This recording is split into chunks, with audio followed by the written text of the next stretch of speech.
us a little bit about yourself and introduce us to our guests. Oh, I'm always so hesitant to talk about myself, you know. Oh, Danny. You'd think I'd be the kind of guy who put my name on the logo of a magazine or something, but I would never do that. You mean this magazine? You mean that? The one with the article by the me article in it? by Chris Katzman? That's the one.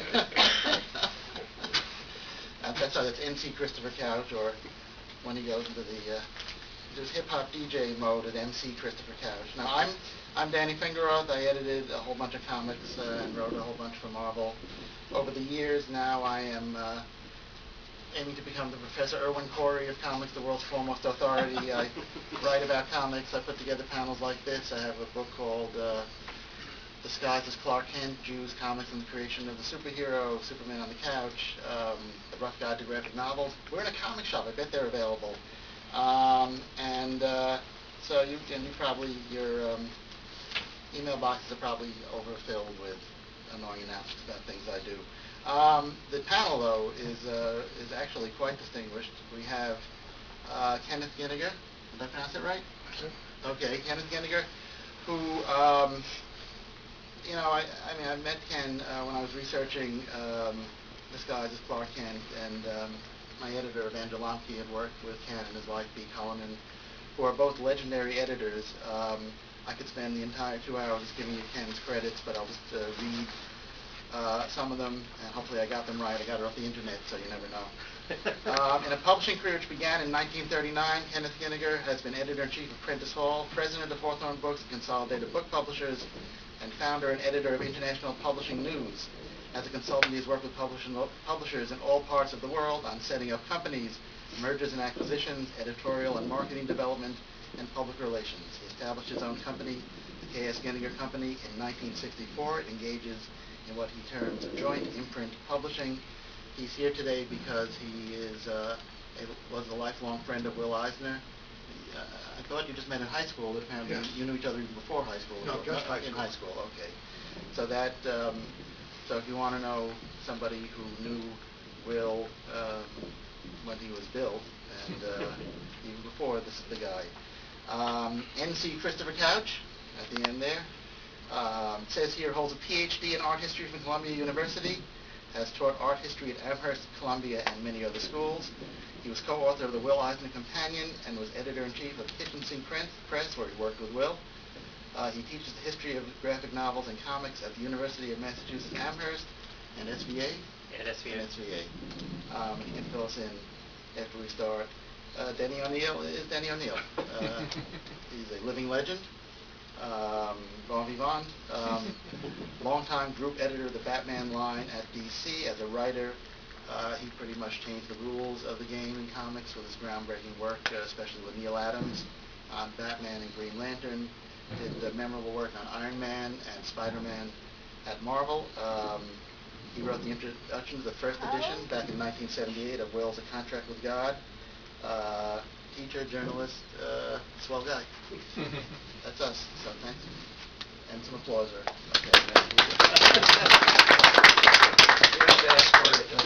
Oh, you know, it all counts. And this is all being recorded on ancient technology, as I said, recording. So I guess, is there anybody who doesn't know who Will Eisner was? Do I actually have to? Okay. We need an establishing We need an establishing shot. That's Will Eisner. I've talked enough. Chris, why don't you tell us? I worked with Will as his in-house editor at Kitchen Sink Press for 5 years, and then until his death, I worked on a series of freelance projects with him. Will Eisner changed comics multiple times in his career. He invented the American system of creating comics with writers and pencilers, inkers, and letterers. He invented the comic shop system, along with some other people at the same time. But Will is really the person who made it work. He invented a pile of superheroes at the beginning of comics. Sheena, Queen of the Jungle, Doll Man. I like to say he fulfilled every Jewish boy's assimilationist dream by turning Uncle Sam into a superhero. And then, most importantly, in 1940, he got the opportunity to put a comic book into the newspaper, and there he created The Spirit, which brought the American literary tradition of the short story in its most intelligent form into comic books for the first time. In 1952, he stopped doing The Spirit and then spent decades doing educational comics, the first really important creator of educational comics in the United States. I mean, there were nonfiction comics before that, like picture stories from the Bible from the educational comic book company, but those weren't exactly rip-roaring successes. But Eisner got various governments to pay him to do educational comics, most notably the Army, but also the Job Corps and tons of other agencies that weren't concerned about whether comics were good for you or bad for you, but just wanted things that worked, and Will did a wonderful job on that. Paul Fitzgerald, another of Will's lifelong friends, is writing a book on PS Magazine, which I hope will be out in the next year or so, the complete history of Will's work on the Army Maintenance Magazine PS, and I've read the draft of it. It's really wonderful. It's an unknown part of Eisner's career. And then in 1978, he published A Contract with God, which shorthand is first graphic novel. The absolutely accurate way to describe it is the first original work of comic art to be published under the name graphic novel of any length.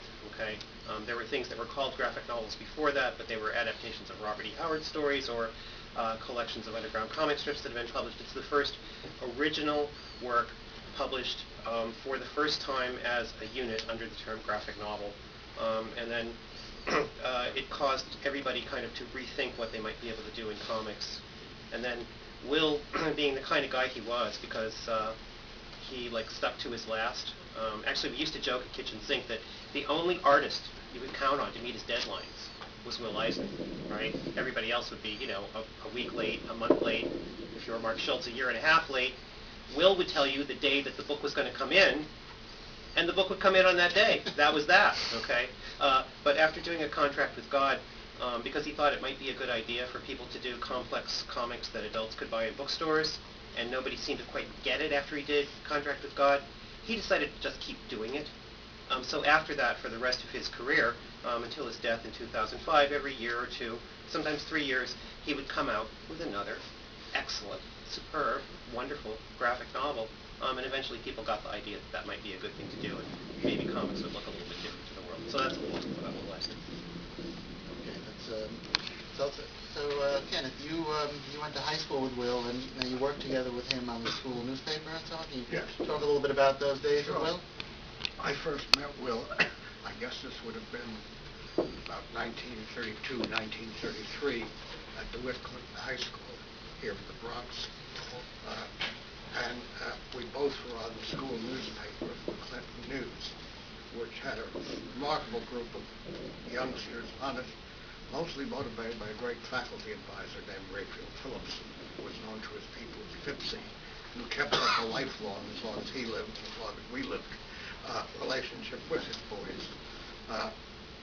Will did editorial cartoons for the paper. He also, I remember I was running for class president. He did my campaign posters. But Did you win? no, I lost. Sorry, I brought it up. And Will and I were friendly enough, so we kept in touch after school. I should mention that there was a whole pool of talent around at that time, and Will interacted with them. I don't know how many of you knew Alvin Schwartz, who's now a guru living up in Canada doing New Age writing, but was story stuff for, I guess, Marvel. What he worked? DC. He did Superman. DC, Superman, yeah. He did Superman, I know. Or Cy Wright, who created Casper the Friendly Ghost. Dave Foreman had a greeting card company, he and his son still. Foreman or Forer? Foreman, Dave Foreman. Foreman, yeah. Dave Foreman.